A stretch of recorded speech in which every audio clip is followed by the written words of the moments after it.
Good morning, good afternoon, good evening. Welcome, everyone. I'm Marcia de Abreu, and I'll be the moderator for this session today, which is the second of a series of 3 under the general theme, Contemporary Challenges to the World Order, the Search for Solutions. I have a few announcements to make about translation. As you can see, if you need translation, you have it into Spanish, and you need to click the bottom of interpretation and just choose Spanish. And if not, just stay in the English channel. And another announcement is about questions and answers. Please write your questions into the question and answer icon, because I will not be looking into the chat icon. Thank you very, very much. The title of our session today is How Can the UN be Re-Empowered to Fulfill its Mission and Prevent Future Threats to World Peace? We have a wonderful program sponsored by UPF Japan, the Universal Peace Federation Japan, and Europe. And prominent speakers will be sharing their concerns and thoughts about this fascinating and important topic related to the future direction of the world and the role of the United Nations.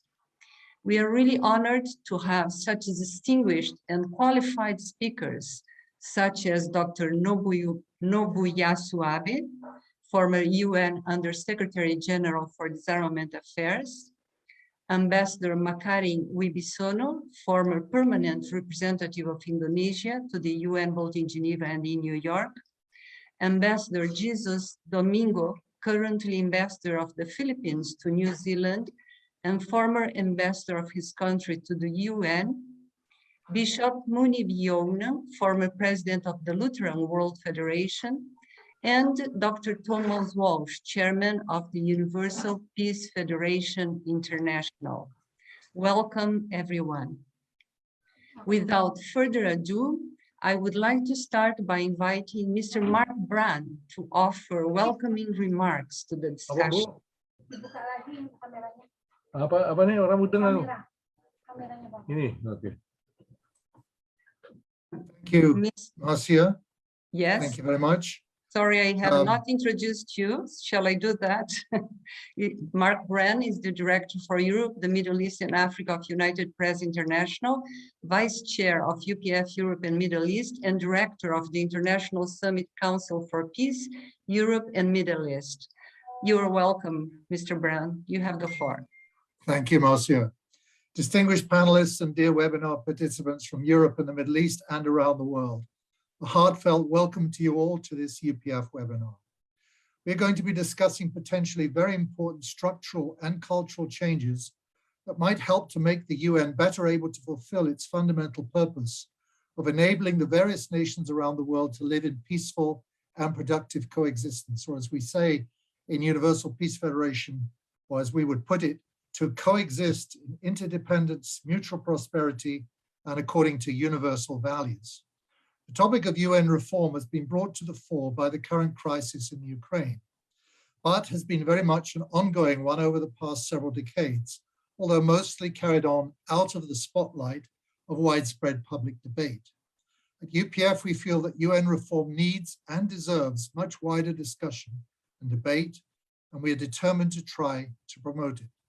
In the year 2000, our co-founder, the late Reverend Dr. Sun Myung Moon, delivered a very important address at the United Nations, in which he proposed that the way for the UN to more effectively represent the interests of all the world's peoples was for it to establish a UN religious assembly on a par with the UN's General Assembly, to enable the world's faith communities to bring their often higher moral and spiritual values to bear on global affairs, to supplement but also to offset the all too often merely self-interested objectives of nation states. So we're delighted to have such a distinguished and highly qualified panel, as just mentioned to us by Marcia just now. This webinar is being run in cooperation with our esteemed colleagues in UPF Japan, to whom we are very grateful for securing the participation of Dr. Nobuyasu Abe as one of our distinguished panelists today. And we are very happy to welcome UPF Japan's distinguished chair, Mr. Masayoshi Kajikuri, with whom I've had the pleasure of working on a number of occasions over the years, to offer some introductory remarks. Mr. Kajikuri also serves as president of the International Highway Foundation. So over to you, Kajikuri-san. Thank you, Mr. Brann. Esteemed Dr. Walsh, Chairman Otsuka, Chairman Marion, and European UPF leaders, distinguished speakers from Japan, Europe, and the Middle East, good afternoon. I would like to extend a warm welcome to all the participants of this online ILC. Thank you very much for your attendance today. I am Masayoshi Kajikuri, Chairman of UPF Japan. Today's ILC is co-hosted by UPF Europe and UPF Japan, and I am honored to address you on behalf of the Japanese organizers. Currently, the international community is doing everything that might bring an end to the crisis in Ukraine as soon as possible. As UPF Japan, we are also exploring what we can do to help, holding prayer meetings by religious leaders, academic conferences by intellectuals, and fundraising activities for Ukrainian embassy in Japan. In this context, I believe that it is timely and meaningful that leaders from Japan and Europe are meeting online today to discuss the role of the United Nations in leading the world toward peace and order, and to share wisdom by exchanging opinions. Interdependence, mutual prosperity, and universal value is the vision of the founders of UPF, Reverend and Mrs. Moon.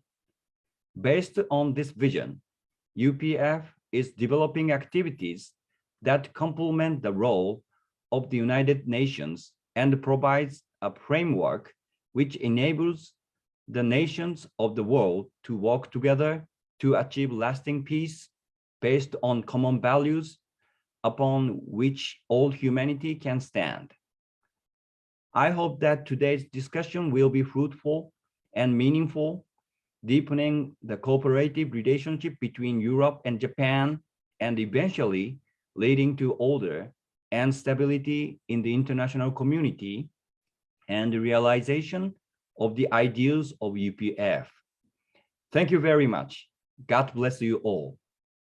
Thank you. Thank you both, Mr. Brann and Mr. Kajikuri, for these introductory remarks so necessary to set the frame for our panelists' presentations. Thank you very much.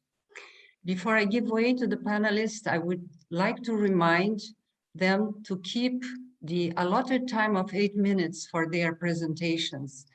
And as it was said before, I will appear on the screen just to remind you that you have a minute to go to wrap up your thoughts. Thank you for that. Our first panelist is also coming from Japan, Dr. Nobuyasu Abe, former UN Undersecretary General for Disarmament Affairs and former commissioner in the Japan Atomic Energy Commission, former diplomat with ambassadorial assignments in Vienna at the International Institution for Atomic Energy, former Director General for Arms Control and Science Affairs at the Japanese Foreign Ministry, and served as a member of the advisory board to the International Commission on Nuclear Non-Proliferation and Disarmament. Please check extended bios for the speakers in the chat. Dr. Nobuyasu, we are very much looking forward to your presentations. You are welcome. Thank you very much. Thank you for your kind introduction. And thank you for calling me Dr. Abe. Unfortunately, I don't have a doctor's degree. I only have a bachelor's degree, so I cannot call myself Dr. Abe. Ambassador Abe is fine because I have had 3 ambassadorial assignments. So today's topic question is how we can re-empower the United Nations to fulfill its mission and prevent future threats to world peace. In other words, how to maintain the peace around the world. This is most important question for the United Nations, and also it is perhaps most difficult question.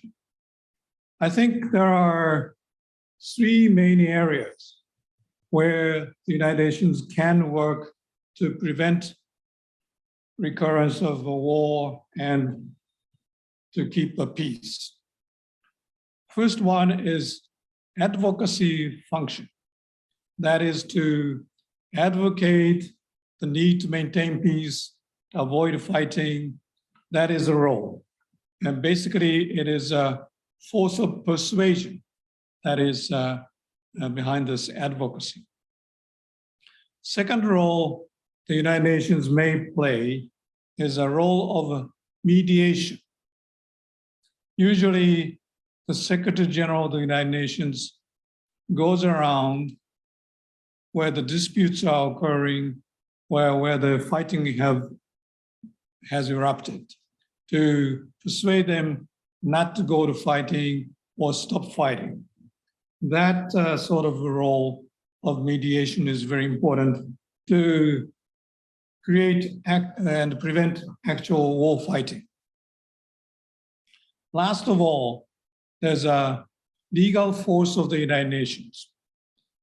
Based on the Charter of the United Nations, there are certain principles that member states have to observe. And they observe, for example, the principle of solution of disputes with the peaceful means. There will be no war, and peace will be maintained. But the fact is that is not so well maintained.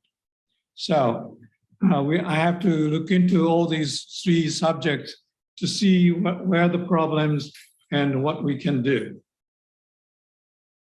First of all, the role of advocacy of the United Nations.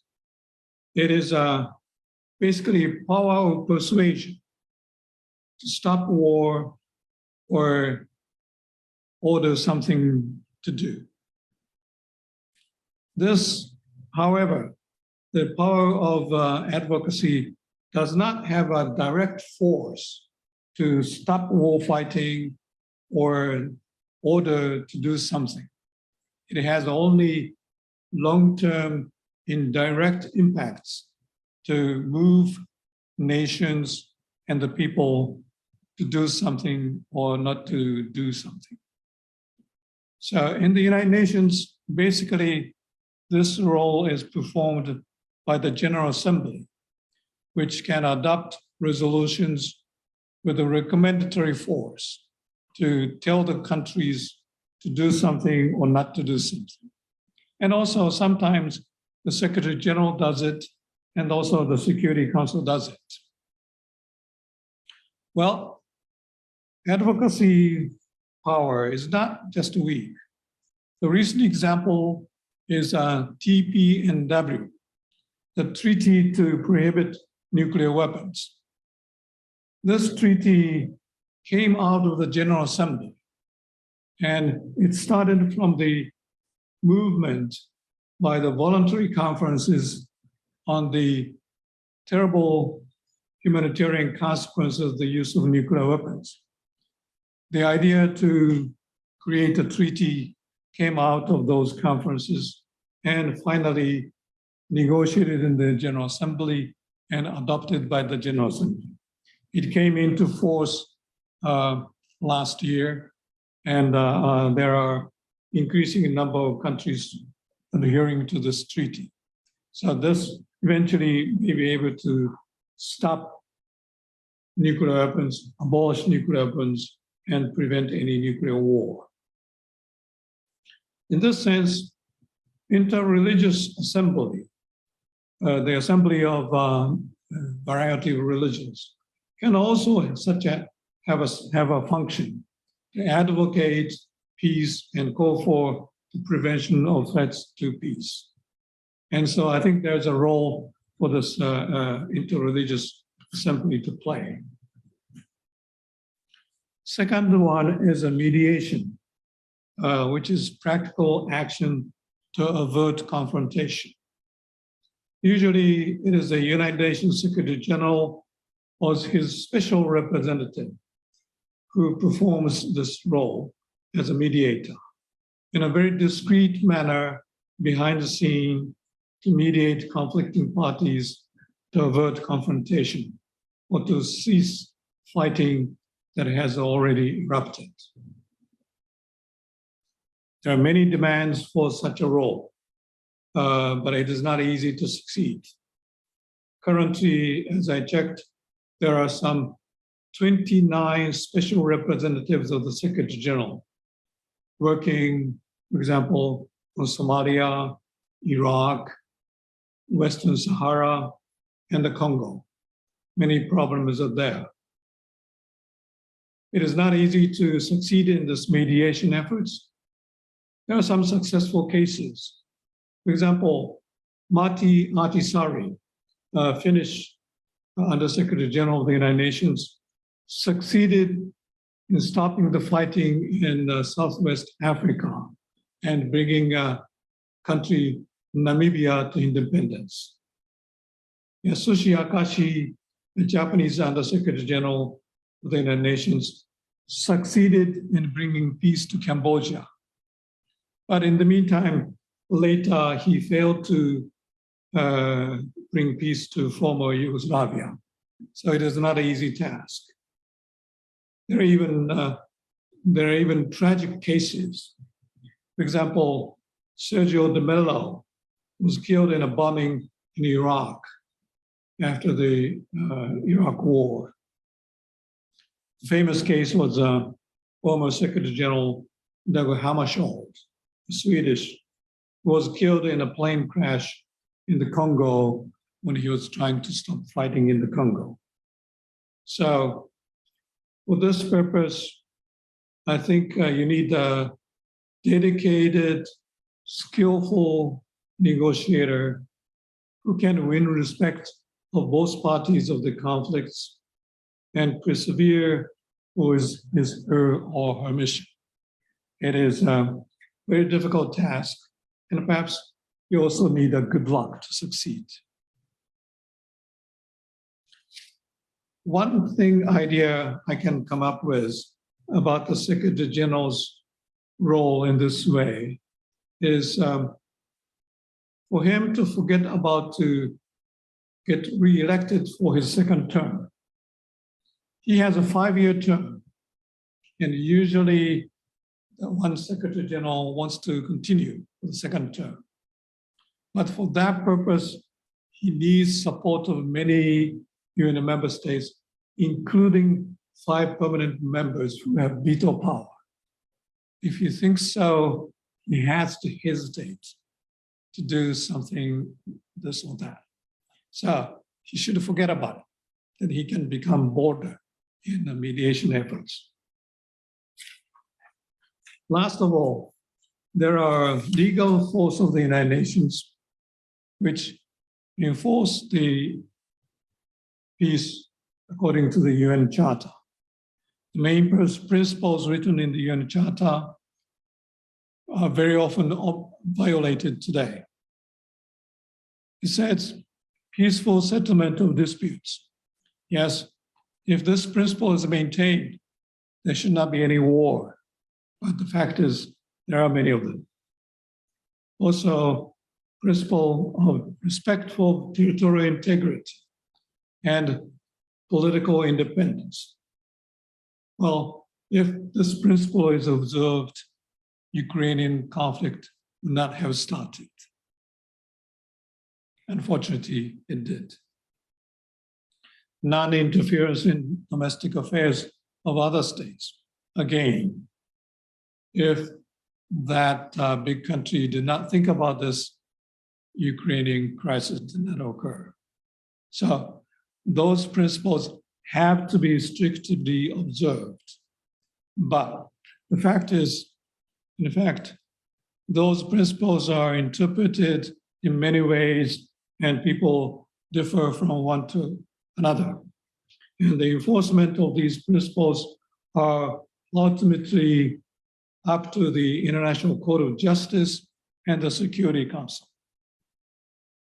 Here, the ICJ court's decisions, sovereign states have to accept the jurisdiction of the ICJ on a specific matter to obey the decision. And also in the Security Council, as you know, the permanent members have veto powers, so they can block decisions. These are problems. And so also, we hear about the war crimes in Ukraine. War crimes may be tried in the International Criminal Court, ICC, or special court established for this purpose. For example, there was one for former Yugoslavia, one for Rwanda. But Russia is not a party to this Rome Treaty that established the International Criminal Court. So the Russia is not, cannot be brought as defendants. So this is a difficulty. But still, the International Court can indict and pass a sentence or issue arrest warrants. And that still can have moral power. Ultimately, I think we have come back to the first question of force power of advocacy. For the Security Council, for the General Assembly, for the International Criminal Court to work, those force of advocacy, persuasion, ultimately work and force them to work. That's my view. Thank you. Thank you very much, Mr. Abe, for your clarifying thoughts on the role of the UN's possibilities to exercise as a peacekeeping force. Excellent points. So we'll move on to the following speaker, Ambassador Makarim Wibisono, former permanent representative of Indonesia to the UN, both in Geneva and in New York, President of the United Nations Economic and Social Council in the year 2000, and Special Rapporteur on the situation of human rights in the occupied Palestinian territories from 2014 to 2016. Ambassador Wibisono has also served as director of the, I don't know if I will pronounce this correctly, ASEAN Foundation, a Southeast regional grouping, and as chairperson of the IAPP Counterterrorism Task Force. He has been an advisor to Indonesian National Human Rights Commission in Jakarta since 2019. Ambassador Wibisono, thank you for being with us today. The floor is all yours. Thank you so much, Mrs. Marcia de Abreu, for your introductory remark. I thanks so much also for Dr. Ken Thomas Walls, also UPF Europe, who approached me to be participate in this meeting, and also Mr. Mark Brown, Mr. Masayoshi Koikor, and all of the participants of this event. I'm actually attached great importance to the initiative to have discussion of the role of the United Nations, particularly in this critical juncture.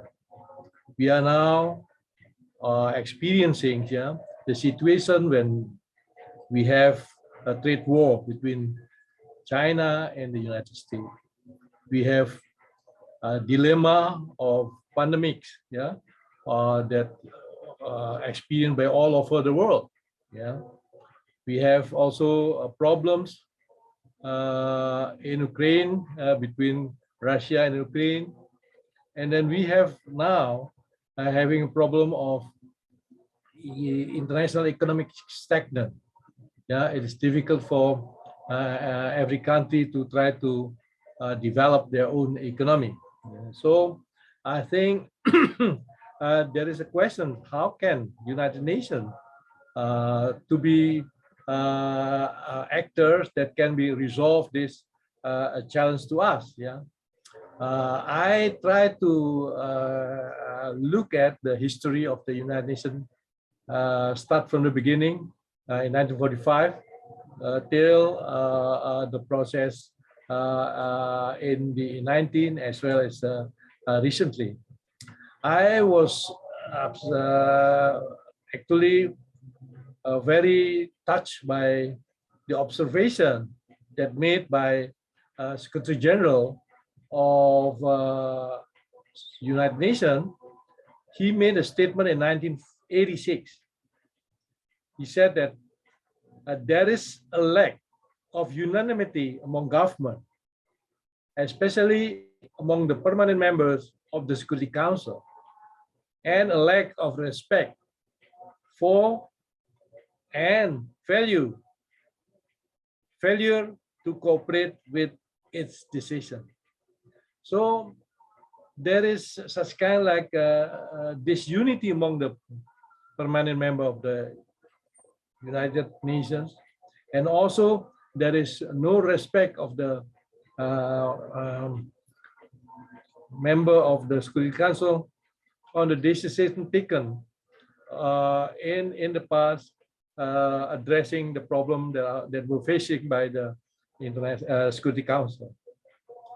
So this is actually is a very critical and then also very fundamental in making the work of the United Nations be maximum. Yeah, I still remember when I read the book of Mr.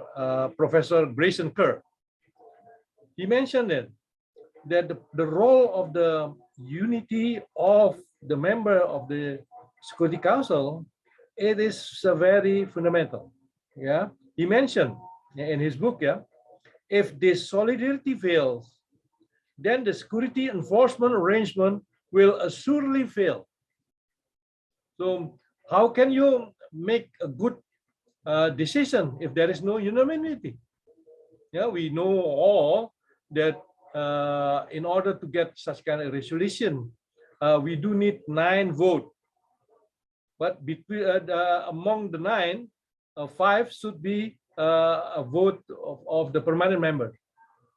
Yeah, so this really creating such kind of a serious problem.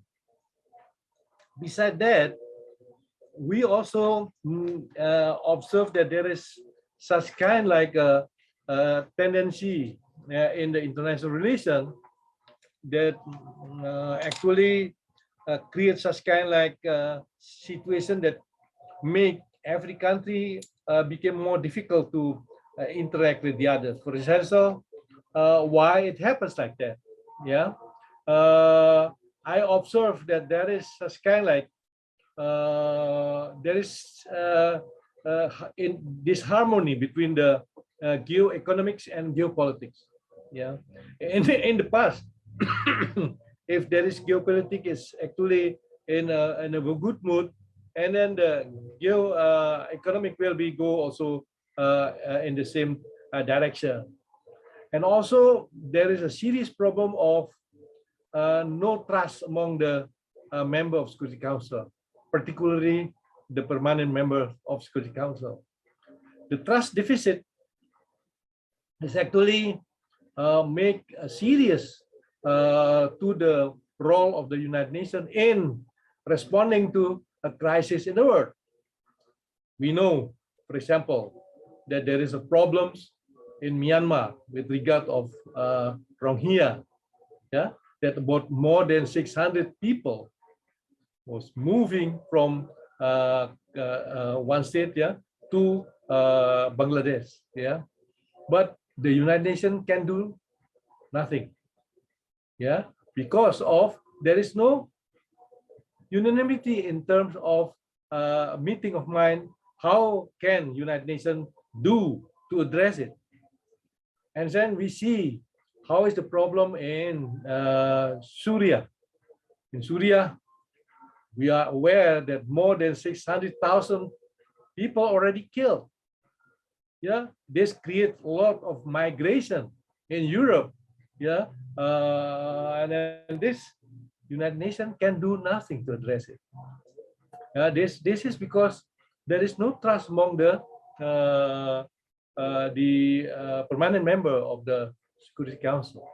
Yeah, and then also there is such kind of like a disharmony between the high politics movement and the low politics movement. In the past, if you have such kind of a good economic relation between one country and the other, of course, politically they are all good. Yeah, but not right now. Yeah, I still remember in the past, you know, like Japan were very active in terms of investment in China to develop China economy. But after the problem of Senkaku, so the situation changed, become more critical, the relation between Japan and China. Yeah, so this creates such kind of like a certain action should be taken by the United Nations. I still remember in the year 2000, when I was the president of Economic and Social Council of the United Nations, I was also requested by UPF, yeah, to preside over an assembly in the United Nations, yeah, with regard to how to overcome situation in the year 2000, yeah, about the global relation. You were still aware because in the end of 1990, you know, the Soviet Union and to exist. Yeah, so there was such kind of like situations that the bipolar system changing into unipolar system or become a multipolar system. At that period of time, the assembly that we preside together with Mr. Moon, Dr. Moon, we such kind of belief that we do need such kind of like initiative to address this situation. And then we believe that the interreligious, you know, assembly will be very important for the United Nations to enrich, you know, the dynamic of interaction between the member of United Nations to address the problem.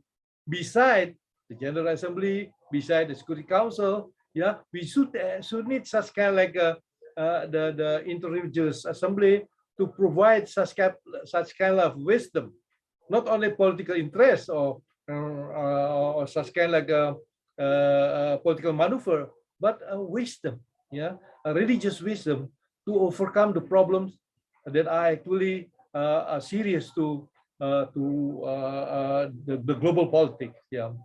So I don't want to go more than 8 minutes, as already decided by Madam Chair. So I would like to underline that maybe this is the time for us to reconsider, yeah, the view that has been raised by Dr. Moon. So why don't we try to create such kind of like interreligious assembly to enhance, yeah, the mechanisms that has been not fully such kind of work in the United States. Maybe by having such kind of like interreligious assembly, yeah, we can have more political dynamic to address the global problem more seriously and also more calmly. Thank you very much for your attention. Yeah. Thank you, Ambassador Wibisono, for your points, for raising important points such as distrust, disharmony, and lack of union among the members of the Security Council, which means there is still room for improvement. We are looking for, and for your proposal as well, thank you. We are looking forward to expanding this discussion with you later at the time of Q&A. Thank you. Our third speaker will address us through a video.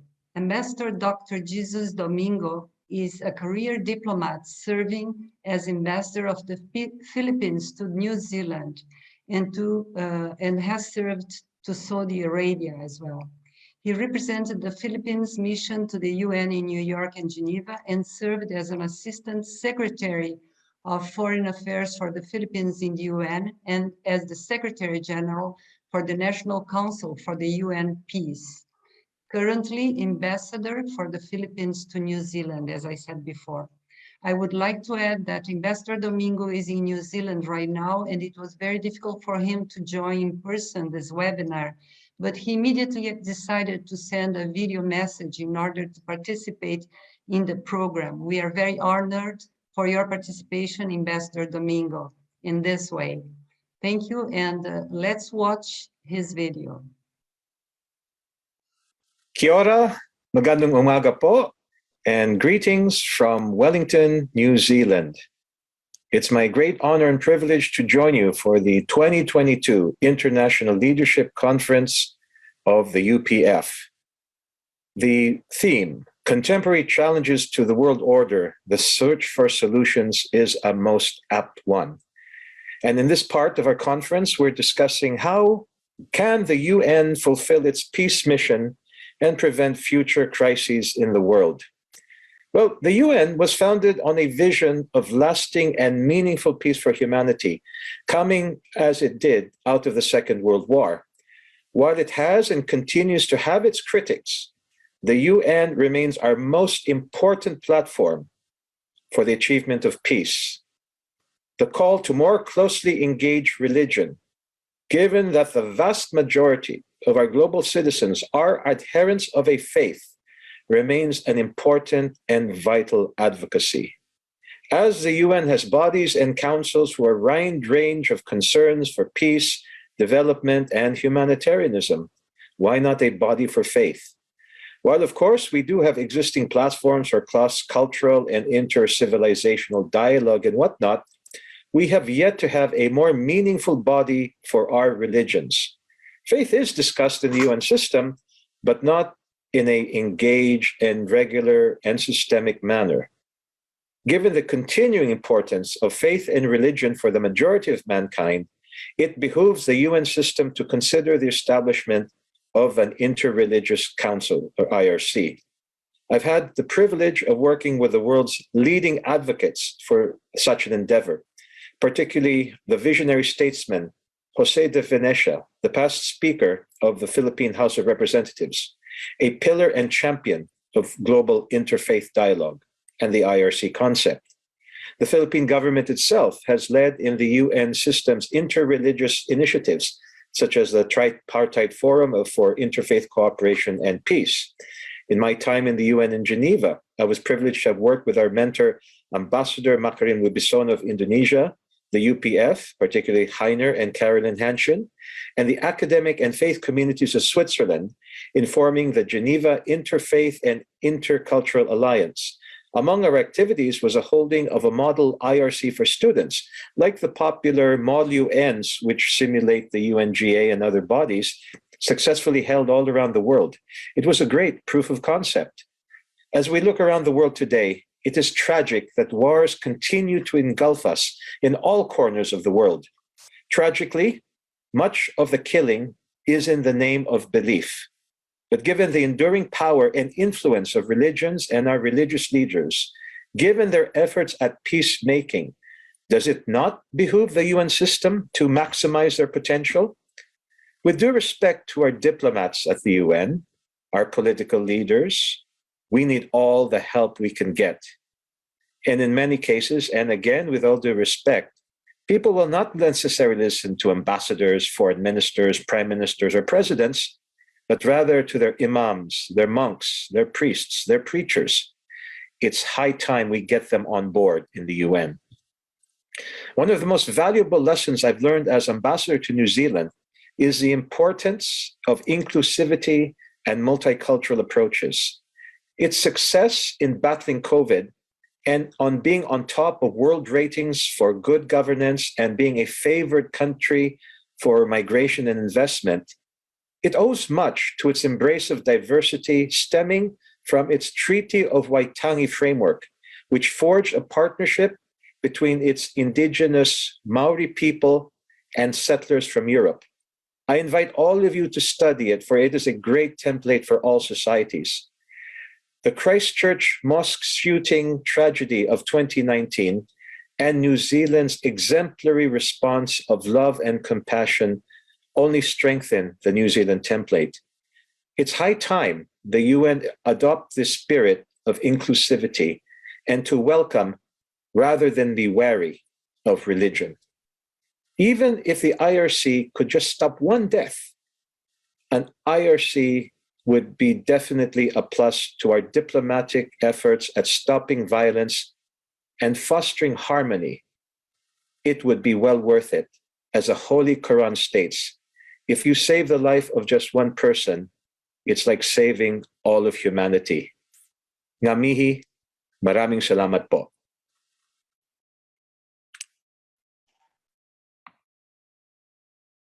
Thank you very much, Ambassador Domingo. First, for supporting the UN as a platform for peace in the world, and for your positive approach to the creation of this interreligious council within the UN to stop violence, help stop violence, and harness harmony together with other leaders in the United Nations. Thank you very much for such a wonderful presentation. So we'll move on, we'll keep moving on to our fourth speaker now, and it's Bishop Munib Yonan, Bishop Emeritus of the Evangelical Lutheran Church in Jordan and the Holy Land, former President of the Lutheran World Federation, Honorary President of Religions for Peace. He's also former President of the Fellowship of the Middle East Evangelical Churches and provides leadership for the ecumenical patriarchs and heads of local Christian churches in Jerusalem, as well as for the Council of Religious Institutions in the Holy Land. Bishop Yonan, we are very glad to have you in this panel representing the religious world and among important leaders in the more secular and down-to-earth reality. The floor is yours.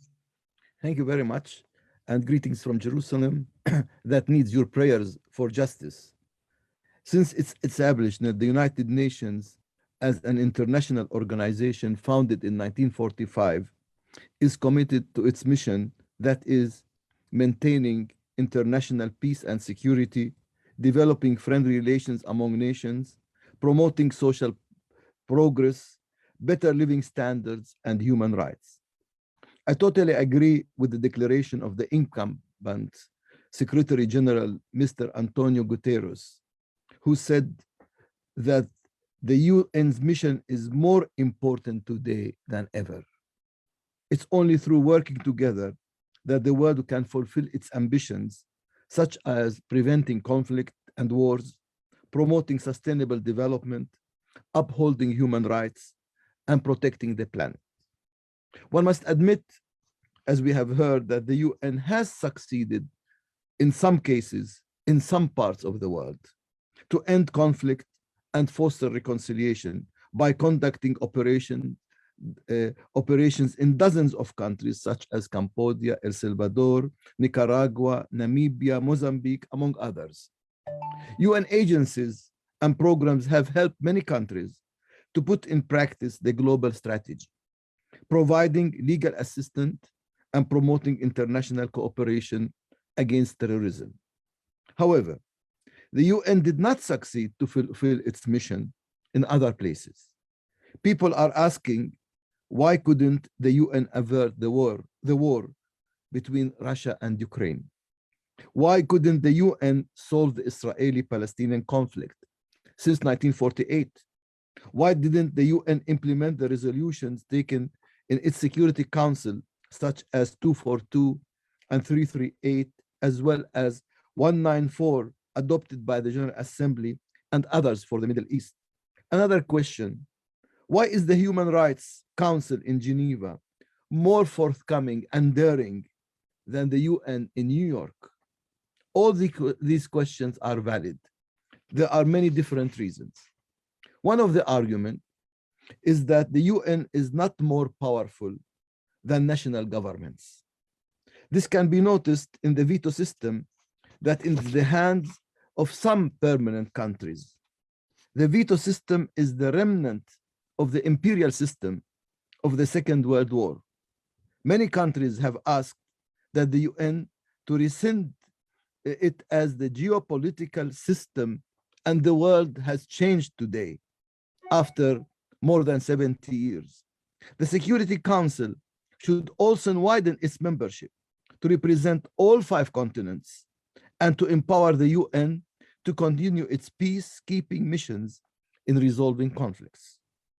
Some would also say that the UN's location in New York makes it a theatrical stage for representatives of governments. I would think that another location in Asia, Africa, or Latin America at this moment may better empower the UN to implement its mission. I also support the idea that the UN needs a new vision of governance based on harnessing the wisdom and the capacity of the world religions for holistic thought and action beyond self-interest. It's good to have religions of peace, for example, in New York, adjacent to the UN, which we consider it's the UN of religions. Religions for Peace promotes the common values of justice, peace, sustainability, ecological awareness, and reconciliation. The question that would be raised, how could such an organization that raises the moral issues be independent, but within the UN system, so that no government will pressure religious leaders to vote what they want? Religion must be a force today for solutions. For example, when negotiations on Jerusalem will take place, it will be very proper that religious leaders are involved, as they best know the sensitivities of the historical legal status quo of Jerusalem. The Oslo Accords, Camp David failed because religious leaders were never consulted. This is a good sign for the UN to know that religious leaders can be a force for a solution and not force of a problem. Some argue that Western countries are secular and politicians won't consult religious leaders because they don't understand politics. This may be true. However, we are noticing that the 21st century religion is playing a major role on the global stage. We are noticing in voting, in elections, especially what happened in Hungary the other day. Religion is playing a major role in the politics and not a minor role. Why can't religion be today? And Western countries should not close their eyes to say religion is not important. Religion today is playing a very good important. I can give one example, and I agree with the former, speaker. I would give one example, which we have really practiced. In 2012, the United Nations High Commissioner for Refugees then was also Mr. Guterres, invited all major religious leaders to Geneva to discuss the role of religion in receiving refugees, displaced, and migrants. I attended this conference as the president of the Lutheran World Federation. I proposed then that we should not only as religious leaders speak. The governments won't respect only our talk. We should have a code of conduct, should be written for welcoming the stranger. UNCHR and the LWF, in consultation with all religious leaders in the world, developed the code based on principles foundational to Hindus, Buddhists, Jews, Christians, and Muslims, among others. All major religious values systems embrace humanity, caring and respect, and the tradition of granting protection to those in danger. The principles of modern refugee law have their oldest roots in these ancient texts and traditions. The Code of Conduct is a commitment of religions to call on governments to welcome migrants, refugees, and forcibly displaced people and together against xenophobia. Today, in Ukraine and Russian war, we are hearing voices that are speaking of holy war. We are finding some, extremist religious leaders who are quoting the biblical text. Today in our world, we no more need just wars. We need only just peace, where I believe the UN is the right place, and it's time for politicians and diplomats to hear religious leaders and not to close their eyes and ears. I would offer this model to the UN so that politicians and religious leaders can cooperate in their own way to fulfill the mission of the UN. We religious leaders are more heard in the world than politicians and diplomats.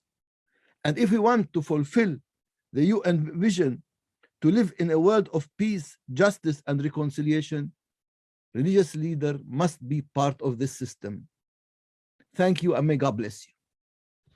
Thank you for your thought-provoking ideas and wonderful presentation. Thank you very, very much. We will be entering more discussion during the Q&A session. So I will just move now to the last speaker, who is Dr. Thomas Walsh, Chairman of the International Universal Peace Federation, Chairman of the World Peace Road Foundation and of the Sanhak Peace Prize Foundation.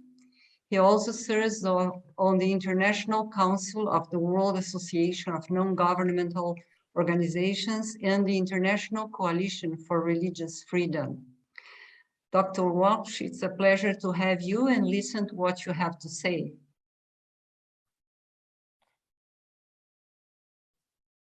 Thank you very much indeed, Madam Chairwoman Marcia de Abreu, Secretary General, Women's Federation for World Peace in Europe. I just want to applaud UPF Europe for putting together this very, very important discussion. I'm quite impressed as I listen to Ambassador Abe, Ambassador Wibisono, Ambassador Domingo, and Bishop Munib Yunan for tremendous insights. I reflect back to the year 2000. I see and look at Ambassador Wibisono. I don't know how he did it, but he didn't age one bit from what is that now? It's 22 years ago. He's still a young man and just as articulate and insightful as ever. And wonderful to see Ambassador Domingo, and congratulations on your appointment to New Zealand. Ambassador Domingo, you always get these wonderful appointments to Switzerland and New Zealand. You have very good fortune. Just as has been mentioned, it does seem like the term that's often used, an inflection point, a turning point. Something appears to be dramatic in our understanding of the challenges to world order, which is in many ways the overall theme of this current ILC series that we're doing, that this conflict in Ukraine, which is so disastrous and horrific, has truly shocked the world. And as much as we look to NATO and to China and of course to Russia, the world is looking to the UN. And we were, of course, riveted to see the special session of the Security Council convening yesterday and the presentation by President Zelensky. And there does seem to be a time to re-examine the work of the UN established in 1945 with tremendous vision and backing. Of course, there's the history of the League of Nations and previous efforts going back to the Congress of Vienna, or Immanuel Kant's 1795 essay on perpetual peace. And this vision has reached various stages of fulfillment. And in many ways, religion has been at a partner throughout, though often a somewhat marginal partner, because I think the political vision and what we might call the more Enlightenment vision that resulted eventually in the League of Nations and the United Nations prevailed. Thinking of the time of the Charter in 1945, or even from 1943 or so, on the foundation of efforts by Roosevelt and Winston Churchill, singing hymns on a ship off the coast of Nova Scotia together, but envisioning an Atlantic Charter that would result in a United Nations. There was some degree of spirituality there. Secretary General Hammarskjöld and U Thant, a Buddhist, led meditations at the UN. The meditation room was created at the UN. So I think there is a long-standing history. The role of faith-based organizations working at the UN has been there, not only in San Francisco during the time of the Charter, but continuously throughout. And the Lutheran Church has representatives at the UN, the denominations do, the religions do. And, Kofi Annan would talk about that the UN is not only a place where you see people going around in suits and ties and formal attire, but you see people in saffron robes and clerical garb and expressions of their spirituality. So I think the UN, as has been said, has this already there in many ways. As was said, the development in the transformation of the USSR that occurred in 1989 was instrumental. And I think in the year 2000, when the Millennium General Assembly took place, there was tremendous idealism about the future as we approached this new millennium. There was a major interfaith summit that was convened at that time, and UPF convened in concert with the Millennium General Assembly and in solidarity with faith leaders involved in the summit, held its assembly that was convened at the UN. And at that time, as was mentioned, Ambassador Wibisono was the head of the Economic and Social Council.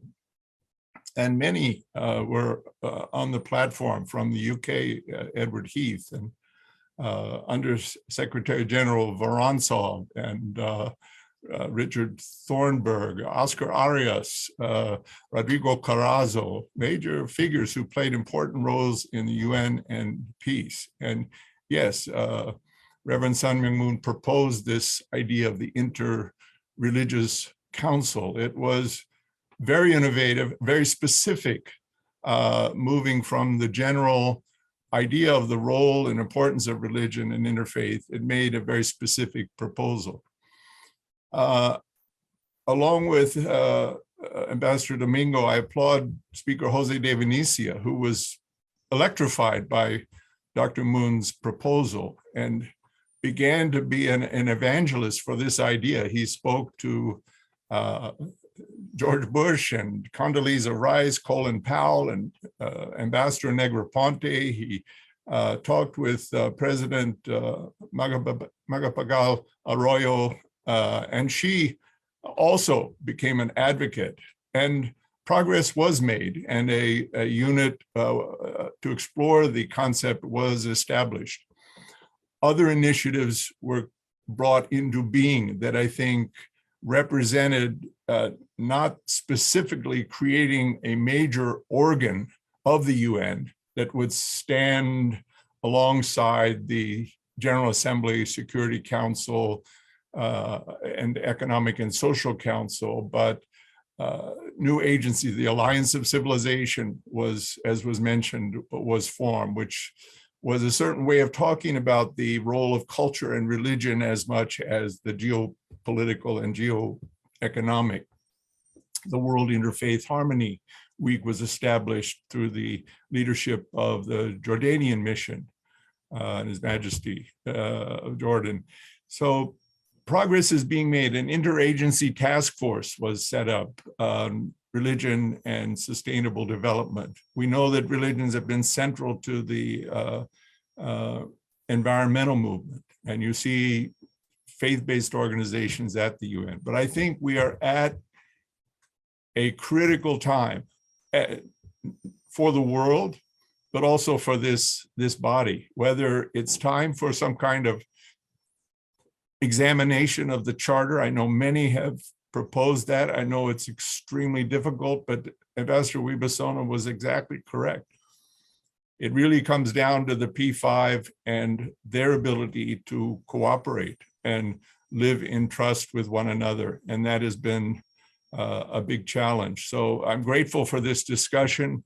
I look forward to the question and answer, and it's truly a wonderful panel here. I applaud Bishop Yunnan for his leadership as a faith leader, and I would say an interfaith leader on a global level. And I think the time is right.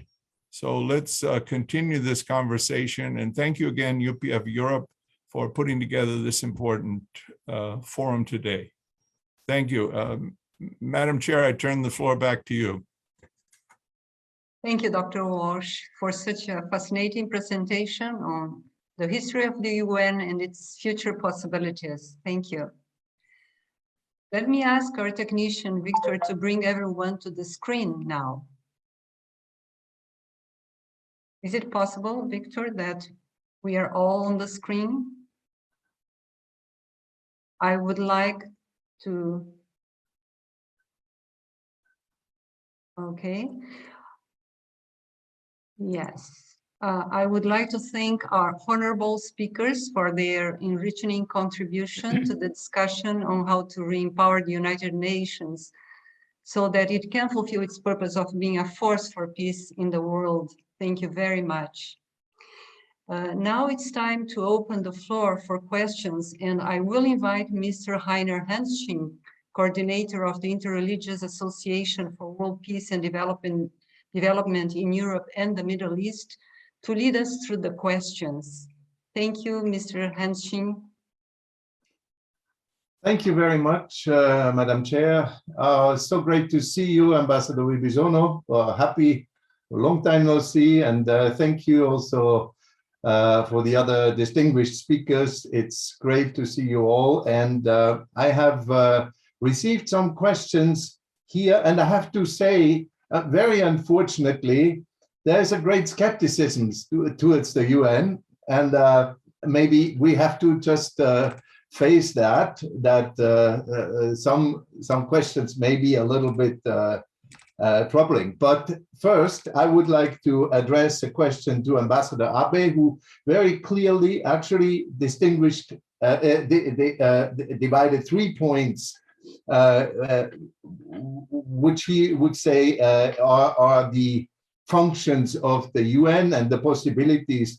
And you mentioned like the advocacy function, the mediation function, and then also the legal side, the legal force. So I was wondering which, if we are talking about changes and reforms, which of these 3 functions you would emphasize most as being most efficient for change and reforms in the UN system, because this is definitely a point to think about. Yes.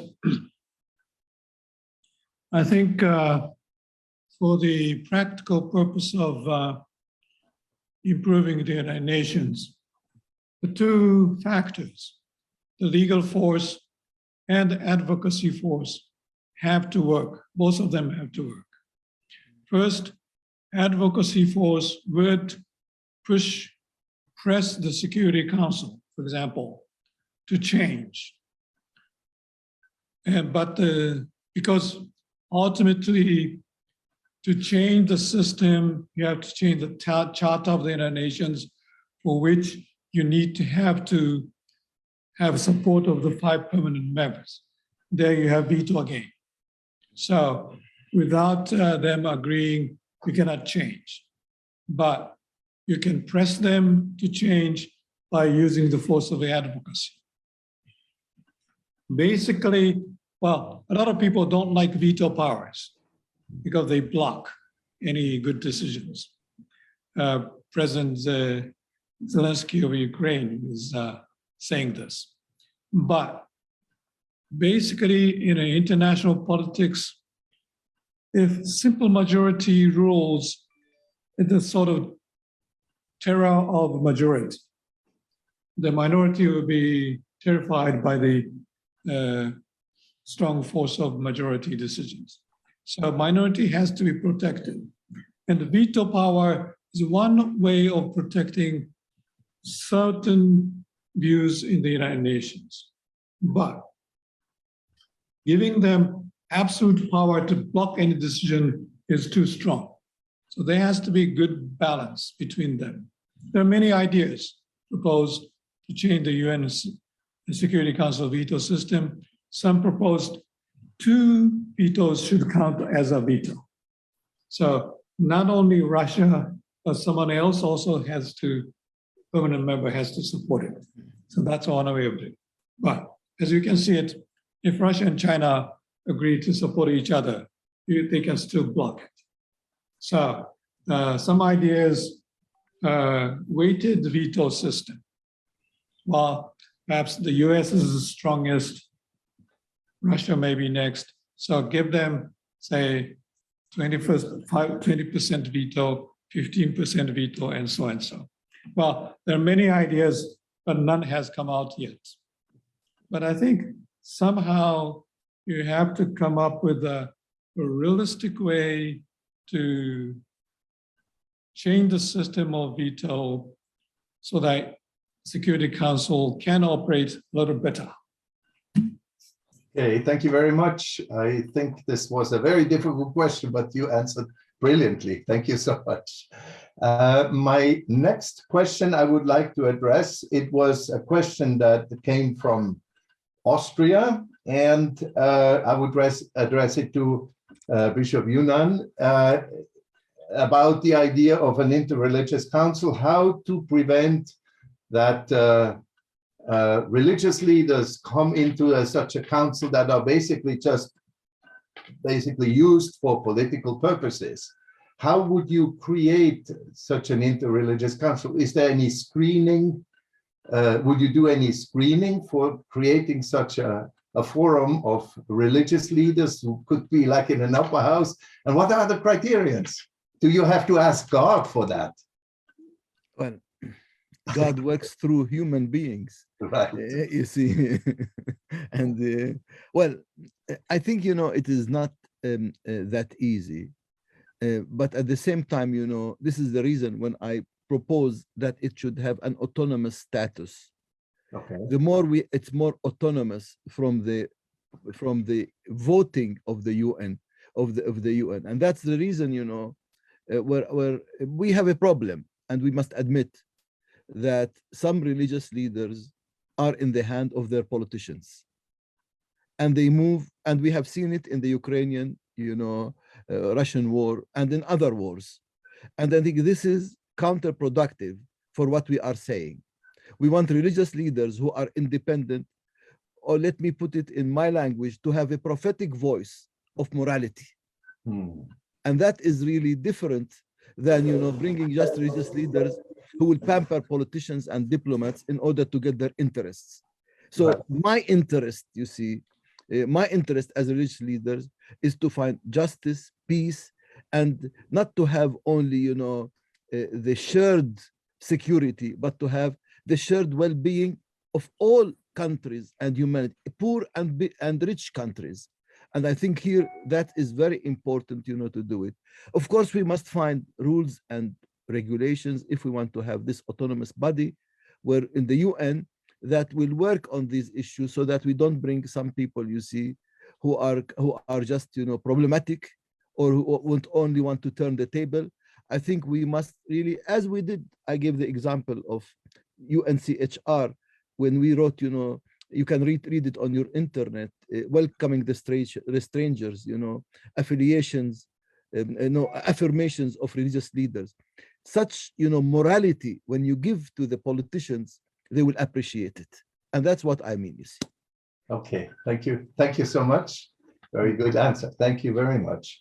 Now, next question I would like to address to Ambassador Wibisono. Ambassador Wibisono, happy to see you. So thank you for coming from Jakarta. You were historically involved in this time of, for a long time in this idea of an interreligious council at the UN.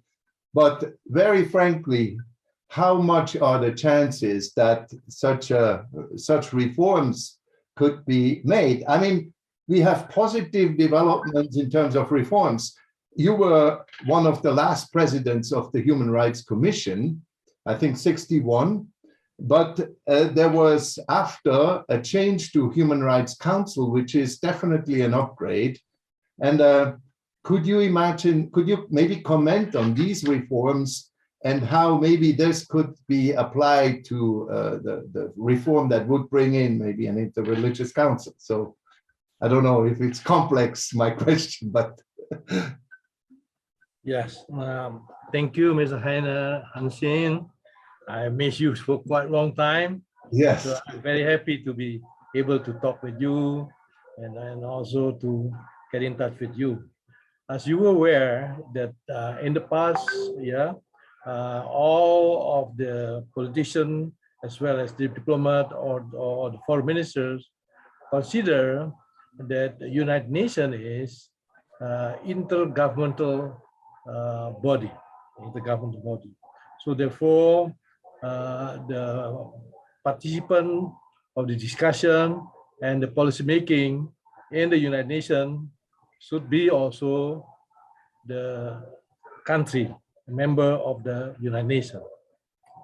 But of course, on the first decade, second decade, and the third decade, the mechanism working very well.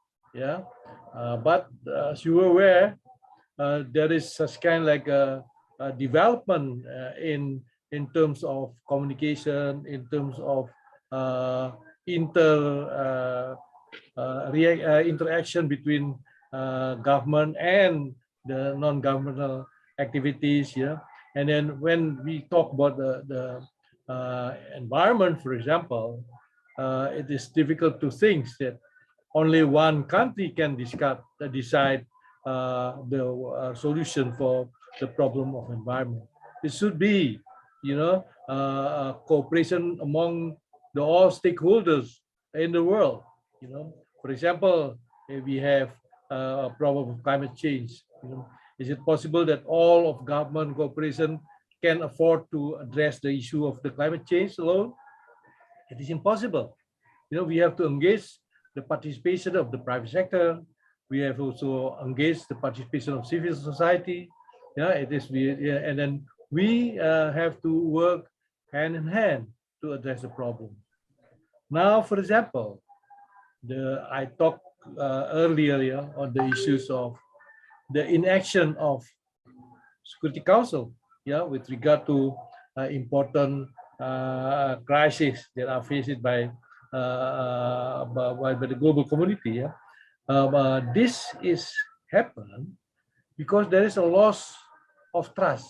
There is a deficit of trust. So I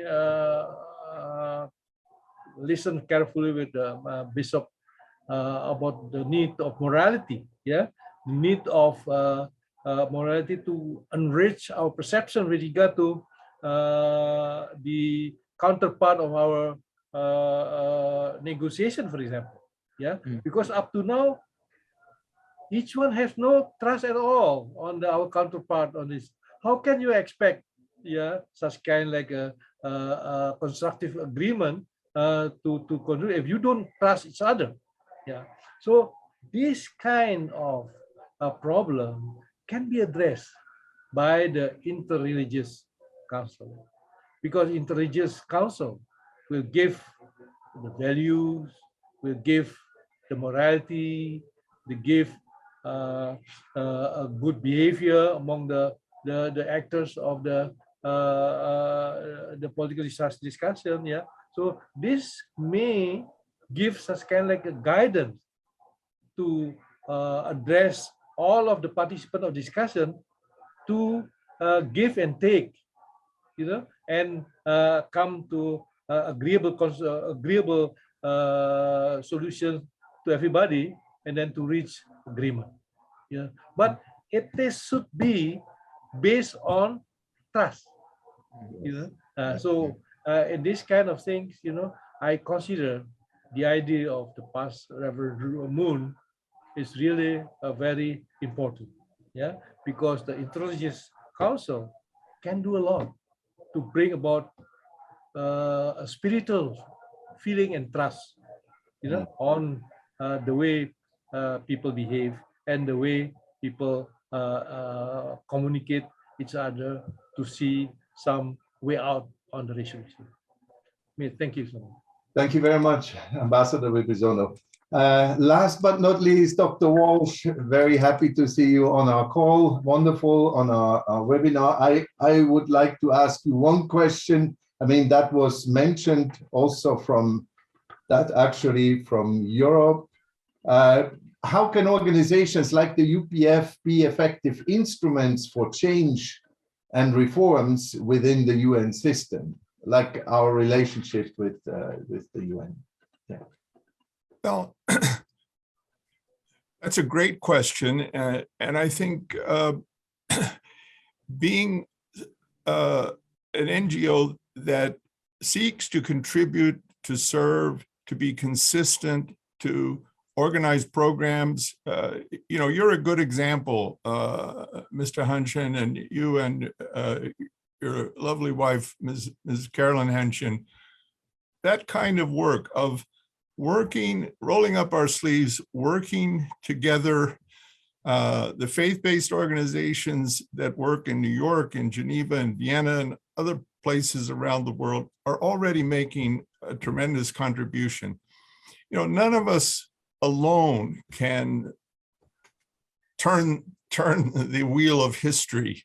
But if we work together, if we can overcome that trust deficit, which is not only among the P5, but it is there, unfortunately, as Bishop Yunnan mentioned, it's a problem not only that the world is not appreciating and welcoming the religions into the table, at the table for discussion, but religions themselves have to work to get their house in order, both internally within the religions. Ukraine and Russia arguably are nations that have a Christian foundation.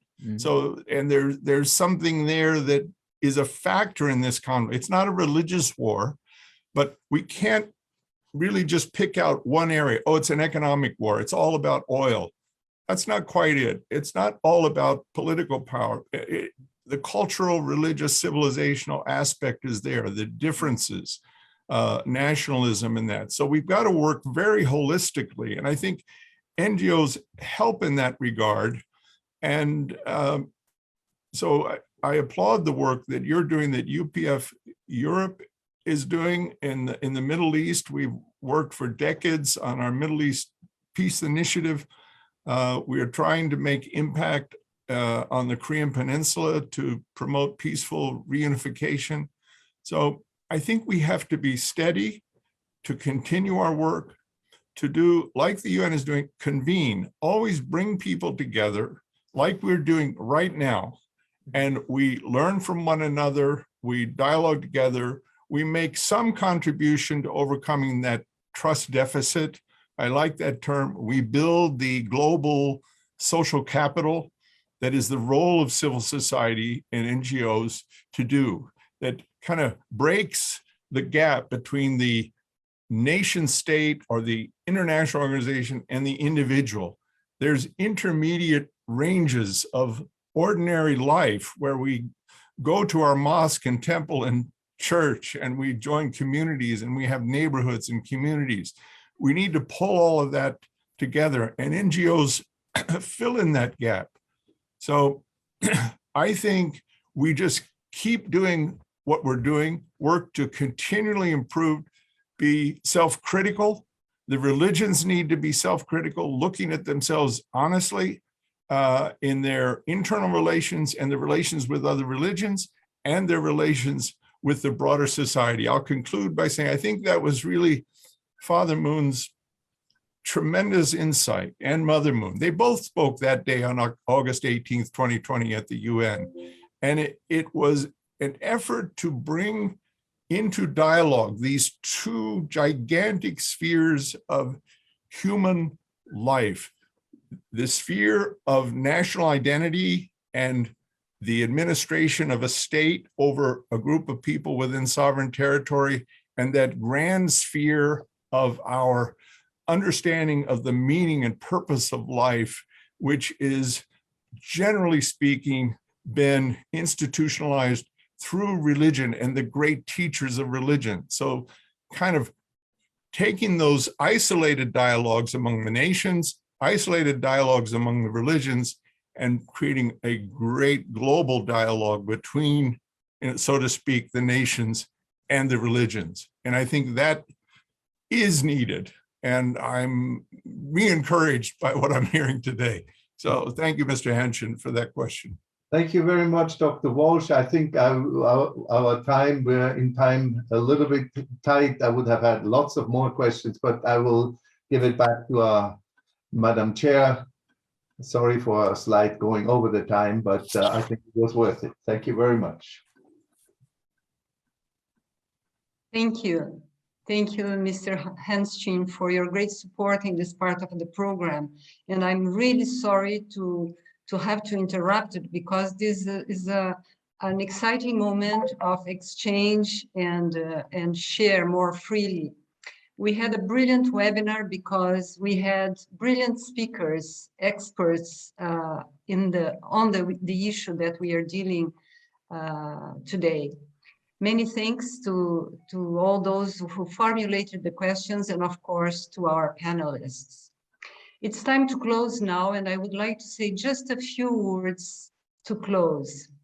According to the co-founder of the Universal Peace Federation, and I open quote, "The ideal of world peace can be fully accomplished only when the wisdom and efforts of the world's religious leaders who represent the internal concerns of the mind and conscience work cooperatively and respectfully with national leaders who have much political wisdom and worldly experience about the external reality."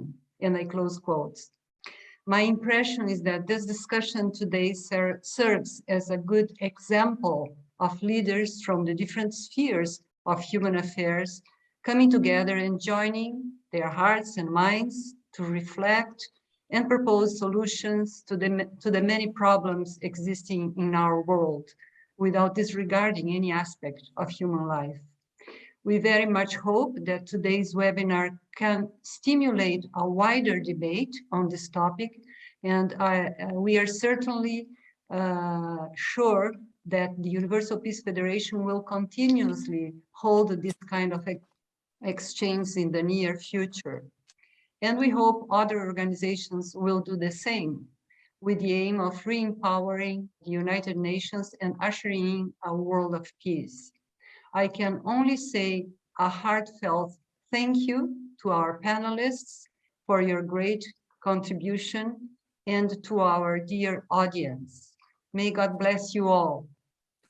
Before we completely say goodbye, let's take a picture, all those who helped put together this event, so we'll come up on the screen. And then I will make a final announcement. So let's come all.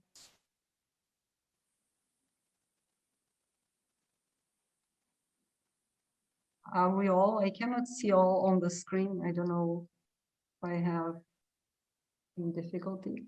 Yes, It's all. It's all. it's so the picture is taken already.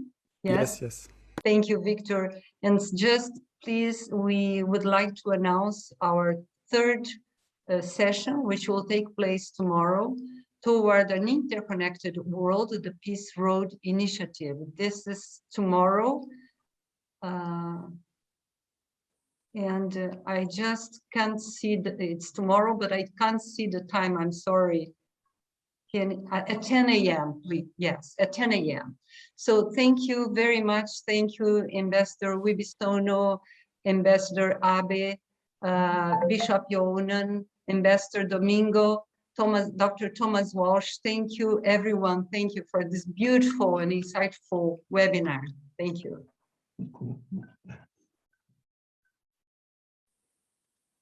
Thank you. Well done.